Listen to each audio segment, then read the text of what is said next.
நாங்கள் தொடர்ந்து சொல்லிட்டு இருக்கிற மாதிரி காவிரியில் தண்ணி வரல.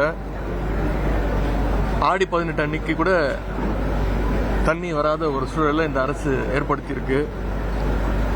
நேற்று இந்த இந்து ஆங்கில பத்திரிகையில் ஒரு செய்தி வந்திருக்கு. கடந்த 50 வருடங்கள்ல இல்லாத அளவுக்கு இந்த ஜூலை மாசத்துல காவிரி நீர் வரத்து குறைவா இருக்குன்னு அந்த பத்திரிகையில செய்தி வெளியிட்டிருக்கிறாங்க. மேகதாது அணை கட்டும் கர்நாடகாவை தடுத்து நிறுத்துறதுக்கு இந்த ஆட்சிக்கு வக்கு இல்ல, தைரியம் இல்ல, வேடிக்கை பார்த்துக்கிட்டு இருக்கிறாங்க.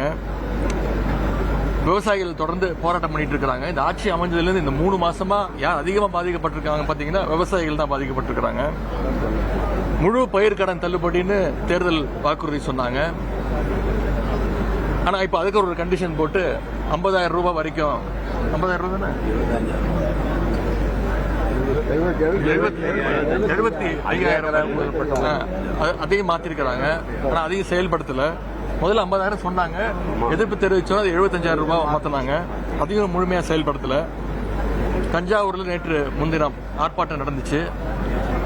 அதில் நாங்கெல்லாம் கலந்துகிட்டு இந்த பிரச்சனைகள்லாம், விவசாயிகள் சந்திக்கக்கூடிய பிரச்சனைகள்லாம் அங்க பேசினேன்.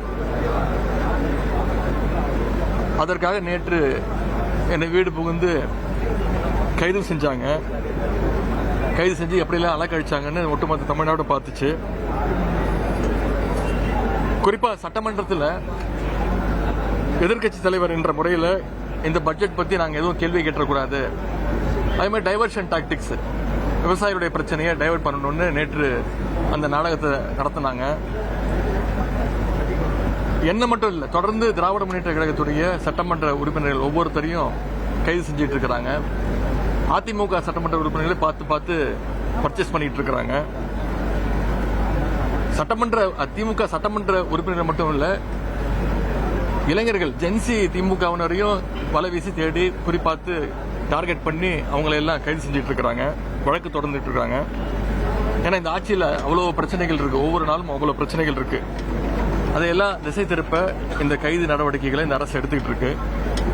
கடந்த 100 நாட்களா சட்டம் ஒழுங்கு பிரச்சனை சந்தி சிரிச்சிட்டு இருக்கு. குழந்தைகள், பெண்கள், வயதான பெண்கள், இவங்க இப்படி யாருக்குமே இந்த அரசுல பாதுகாப்பு இல்லை.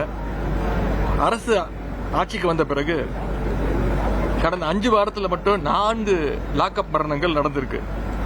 5 சாதி ஆணவ படுகொலை நடந்திருக்கு. இதெல்லாம் தினசரி செய்திகள்ல நீங்களே ஒளிபரப்பிட்டு இருக்கீங்க, மக்கள் பார்த்துட்டு இருக்காங்க. ஆளுங்கட்சியை சேர்ந்த சில பேர் குற்றம் செய்வதற்கு லைசன்ஸ் வாங்கின மாதிரி அவ்வளவு குற்ற செயல்ல ஈடுபட்டு இருக்காங்க. துணிச்சலோடு தைரியமா செயல்பட்டு இருக்காங்க. பழனி கோயில் நில மோசடியை பார்த்து இன்னைக்கு ஒட்டுமொத்த தமிழ்நாடு அதிர்ந்து போயிருக்கு. இந்த அரசு ஆட்சிக்கு வந்ததும் மின்சாரம் வரதுல முதல் நாள்ல இருந்தே பிரச்சனை. இப்போ இபி பில் மிகப்பெரிய ஒரு பிரச்சனையா மாறி இருக்கு.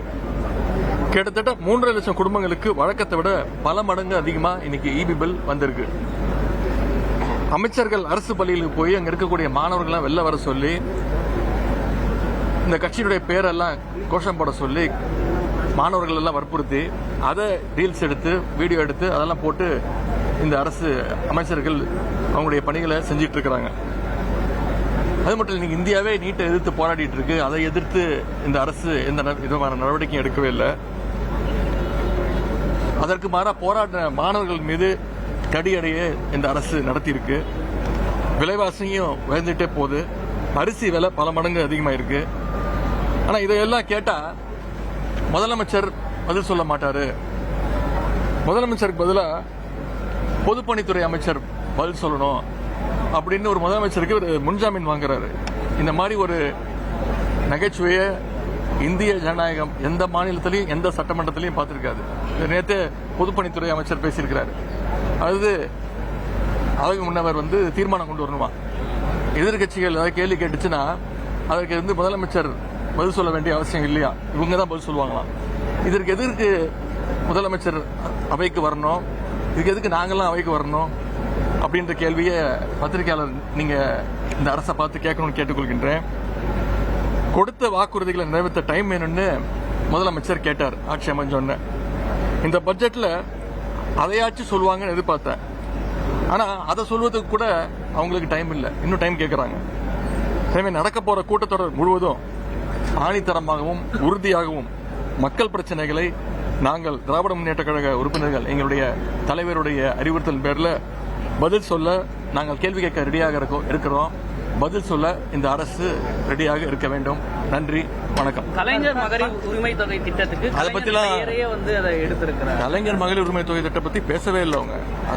அதை உயர்த்தி கொடுக்கறேன்னு சொன்னாங்கல்ல, 2500 ரூபாய் உயர்த்தி கொடுப்போம்னு சொன்னாங்கல்ல, அதெல்லாம் இந்த பட்ஜெட் அதை பத்தி பேச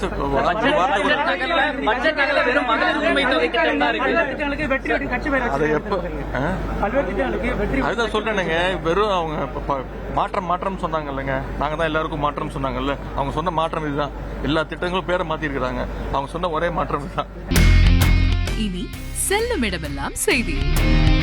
தந்தி டிவியின் வாட்ஸ்அப் சேனலை ஃபாலோ பண்ணினா செல்ல இருக்கும் இடமெல்லாம் செய்தி. இதோ QR கோட் இப்பவே ஸ்கேன் பண்ணுங்க, ஃபாலோ பண்ணுங்க.